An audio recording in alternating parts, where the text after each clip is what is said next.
हम Johan foundation की जानिब से तरफ मैं समीर सर आज मालेगांव महानगर पालिका में नए कमिश्नर जो आए हैं उनसे मुलाकात करने आए थे। आज हमने उनका इस्तकबाल भी किया और साथ ही में आज जोहान फाउंडेशन की तरफ से मालेगांव की जानिब से हमने एक मेमोरेंडम दे दिया।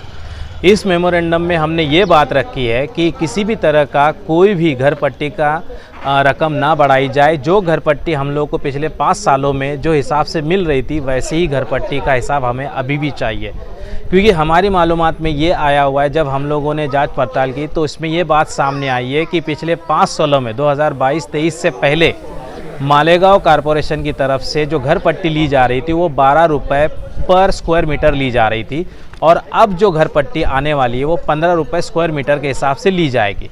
तो हम अब यहाँ बात करने आए हैं कि जो पुरानी घर पट्टी थी वही लगाकर हम लोगों को घर पट्टी दी जाए, इसके अंदर कोई इजाफा न कर लिया जाए, क्योंकि पहले ही मालेगांव की आवाम जो है पावर हाउस से जुड़े मामला से काफ़ी परेशान है। हमारा पावर लूम सेक्टर काफ़ी परेशानी में से गुज़र रहा है।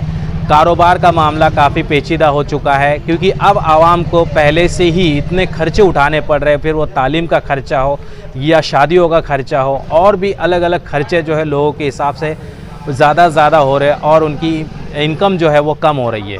अगर ऐसे हालात में अगर मालेगांव कारपोरेशन आवाम का घर पट्टी का हिस्सा बढ़ा देती है तो एक तरीके का बोझ है।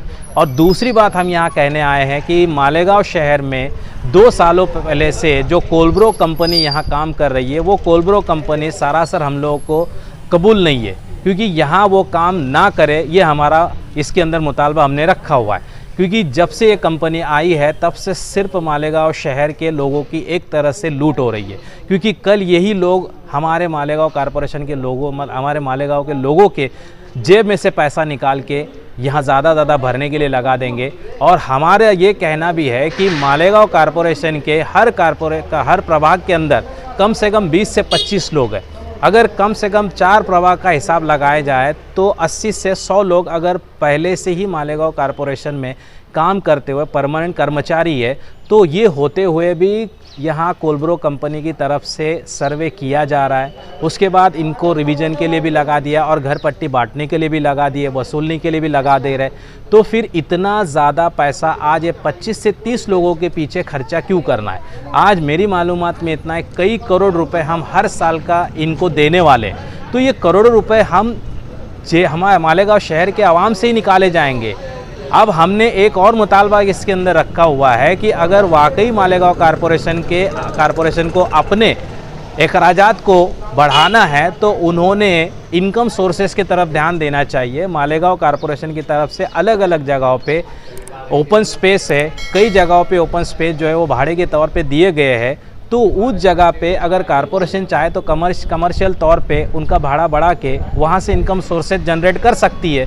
साथ ही में हमने ये बात भी कही है कि मालेगांव शहर में और भी कुछ ऐसे जरायत पेश किए तैयार करने चाहिए जिससे इनकम बढ़ता जाए। जैसे अभी अगर हम पूना की तरफ जाते हैं तो वहाँ पे भी मालेगांव कारपोरेशन है, लेकिन गार्डन है, फन गार्डन है जहाँ पे एंड यूज़ वाला हिसाब होता है, वैसे कुछ करना चाहिए।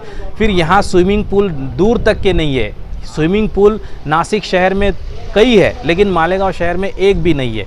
तो ऐसे अगर ज़रायत अगर मालेगांव शहर की कारपोरेशन अगर करती है तो जाहिर सी बात है ये पैसा यहाँ से जनरेट होगा और लोगों के जेब के ऊपर या उनके खर्चे के ऊपर इससे और ज़्यादा नुकसान नहीं हो सकता। तो हम यही चाहेंगे कि जो भी मुतालबे हमारे हैं वो तमाम मुतालबा जो है वो मालेगांव कारपोरेशन मान ले।